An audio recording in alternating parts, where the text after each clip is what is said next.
Hello friends, welcome to Indian study पर आपका स्वागत है। दोस्तों, आज की इस वीडियो में मैं आप लोगों के लिए संविधान का इम्पोर्टेंट टॉपिक लोकसभा से संबंधित सारे क्वेश्चंस को कवर करेंगे और साथ ही साथ यहाँ पर मैं आपको लोकसभा के बारे में सब कुछ बता दूंगा। एक क्वेश्चंस भी ऐसा नहीं रह पाएगा जो आपका लोकसभा से बन रहा होगा।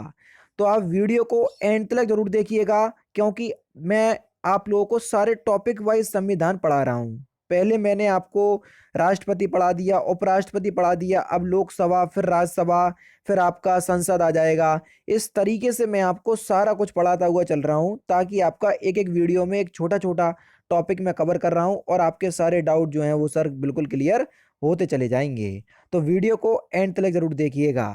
तो चलिए देख लेते हैं पूरा लोकसभा के बारे में। और मैंने आपको बता दिया कि आपका जो एग्ज़ाम है वो जुलाई अगस्त में होने की संभावना है। जैसा कि मैंने पिछली वीडियो में बताया, वहाँ पर मैंने एक चीज़ गलती से बोल दी कि लगभग 50 लाख के आसपास फॉर्म आएंगे।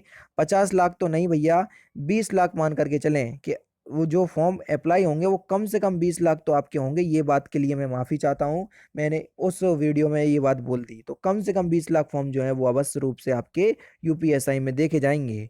तो ये वीडियोस यूपीएसआई के लिए बहुत ही ज़्यादा इंपॉर्टेंट है, तो वीडियो को एंड तक जरूर देखिएगा।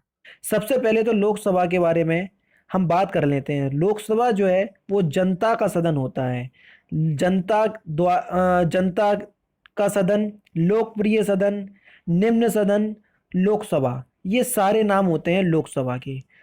देखो, एक्चुअल में जो लोकसभा है वो संसद का ही अंग होता है। संसद के तीन अभिन्न अंग होते हैं: लोकसभा, राज्यसभा और राष्ट्रपति।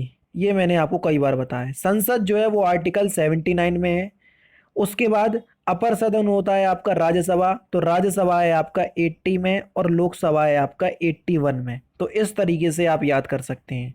और राष्ट्रपति का तो मैंने आपको बताया था, अनुच्छेद 52 में है राष्ट्रपति। ठीक है, तो ये सारी चीजें आपको पता होना चाहिए, क्योंकि मैं पढ़ा भी चुका हूँ। अब मैं संसद को आपको पढ़ा रहा हूं, तो इसलिए लोकसभा, फिर राज्यसभा और राष्ट्रपति के बारे में मैं आपको पहले ही पढ़ा चुका हूं। फिर हम विधानमंडल की ओर आगे बढ़ेंगे। तो इस तरीके से धीरे धीरे करते हुए सारे चैप्टर को मैं आपको पढ़ा दूंगा और सारे इंपॉर्टेंट क्वेश्चंस एमसीक्यू होते हैं वो भी मैं आपको करवा दूंगा। ठीक है, तो जितने भी इंपॉर्टेंट क्वेश्चंस बनते हैं उनको कवर कर रहे हैं, तो इसलिए वीडियो को एंड तक देखिएगा। पहला क्वेश्चंस के निम्नलिखित में से कौन जनता द्वारा प्रत्यक्ष रूप से निर्वाचित सदन है? तो निम्नलिखित में से कौन जनता द्वारा प्रत्यक्ष रूप से निर्वाचित सदन है? तो वह है आपका लोकसभा। यानी कि इस क्वेश्चंस का दूसरा ऑप्शन आपका बिल्कुल करेक्ट है। भारतीय संविधान के किस अनुच्छेद में लोकसभा के गठन के संबंध में प्रावधान किया गया है? तो अभी हाल ही मैंने आपको बताया कौन सा अनुच्छेद है लोकसभा से संबंधित। तो लोकसभा से संबंधित है आपका अनुच्छेद 81। तो इसलिए मैं आपको बार बार बता चुका हूं, देखना, लोकसभा निम्न सदन होता है।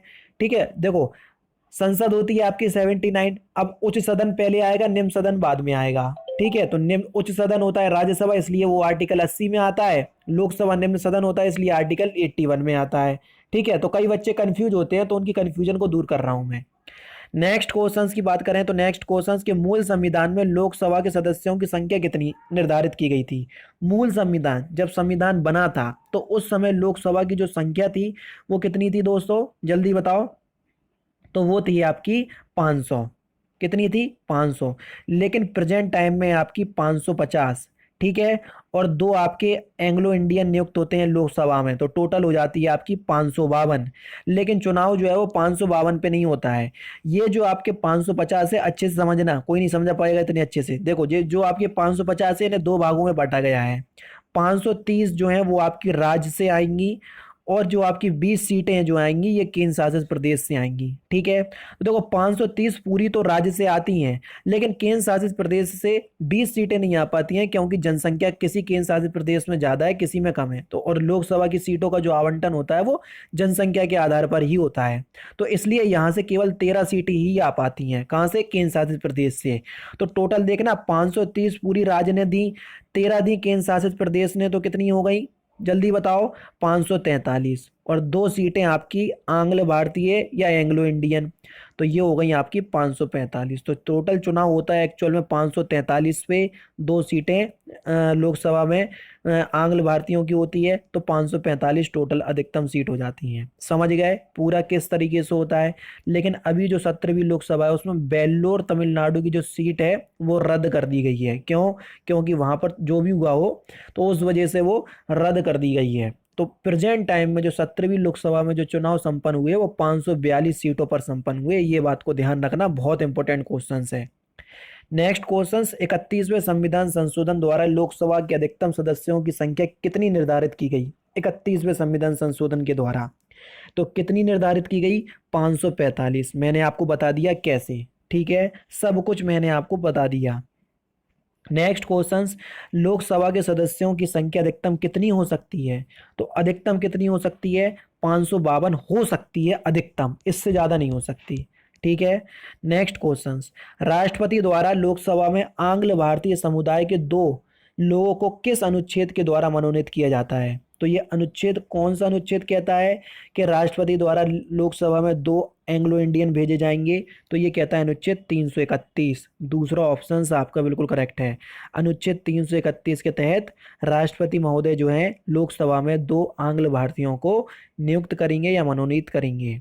नेक्स्ट क्वेश्चन, लोकसभा में राज्यों को किस आधार पर सीटें आवंटित होती हैं? अभी हाल ही में मैंने आपको बताया कि लोकसभा में राज्यों को जनसंख्या के आधार पर सीटें आवंटित होती हैं। यही कारण है कि उत्तर प्रदेश की जनसंख्या पूरे देश में सबसे ज़्यादा है और इसीलिए उत्तर प्रदेश जो है लोकसभा की पूरे देश में सबसे ज़्यादा सीटें रखता है, 80।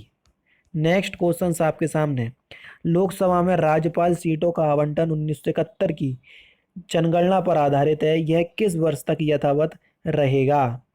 तो लोकसभा में राज्यपाल सीटों का जो आवंटन 1971 की जनगणना के आधार पर है, यह कब तक रहेगा? यह यथावत रहेगा सन 2026 तक। यानी कि इस क्वेश्चन का दूसरा ऑप्शन आपका बिल्कुल करेक्ट है। भारत में स्वतंत्रता के बाद प्रथम आम चुनाव कब कराए गए? तो भारत में स्वतंत्रता के बाद प्रथम आम चुनाव जो है 1952 में करवाए गए। यानी कि इस क्वेश्चन का तीसरा ऑप्शन आपका बिल्कुल करेक्ट है। लोकसभा का चुनाव लड़ने वाले इच्छुक व्यक्ति की न्यूनतम आयु कितनी होनी चाहिए? तो लोकसभा के चुनाव लड़ने के लिए इच्छुक आयु कितनी होनी चाहिए?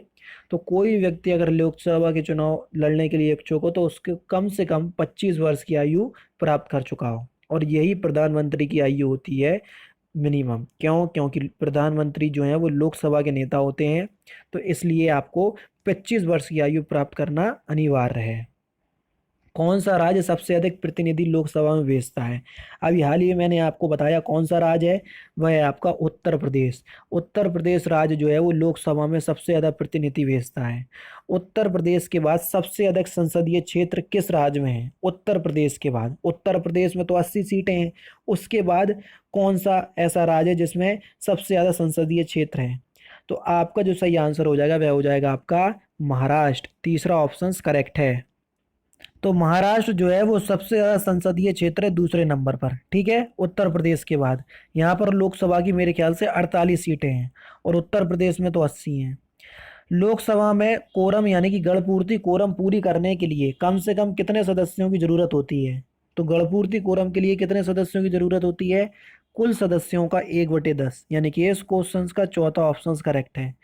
लोकसभा का कार्यकाल 5 वर्ष से अधिक किस अवस्था में बढ़ाया जा सकता है? देखो, लोकसभा का जो कार्यकाल होता है वो 5 वर्ष होता है, लेकिन ये जरूरी नहीं है कि 5 वर्ष के बाद लोकसभा खत्म हो जाएगी। ये डिपेंड करता है कुछ विभिन्न परिस्थितियों में। तो वो विभिन्न परिस्थितियों कौन सी हैं, ये इस क्वेश्चन में कवर किया गया है। और कई बार ऐसा हुआ भी है कि लोकसभा का कार्यकाल जो है बढ़ाया भी गया है, ठीक है। तो लोकसभा का कार्यकाल 5 वर्ष से अधिक किस अवस्था में बढ़ाया जा सकता है? तो जब राष्ट्रीय आपात लागू हो। और राष्ट्रीय आपात के लिए मैंने आपको कौन सा अनुच्छेद बताया? अनुच्छेद 352। और अभी तक कितने बार राष्ट्रीय आपातकाल लग चुका है? 3 बार, ठीक है। सन 1962, सन 1971, सन 1975। तो इन तीनों बार आपका राष्ट्रीय आपातकाल लग चुका है। राष्ट्रपति शासन है 356 में और वित्तीय आपातकाल है 360 में। अनुच्छेद बता रहा हूं मैं, ये सारे भी आपको आर्टिकल याद होना चाहिए। नेक्स्ट क्वेश्चन आपके सामने है, लोकसभा के सदस्यों की सदस्यता लगातार कितने समय पर अनुपस्थित रहने पर समाप्त हो जाएगी।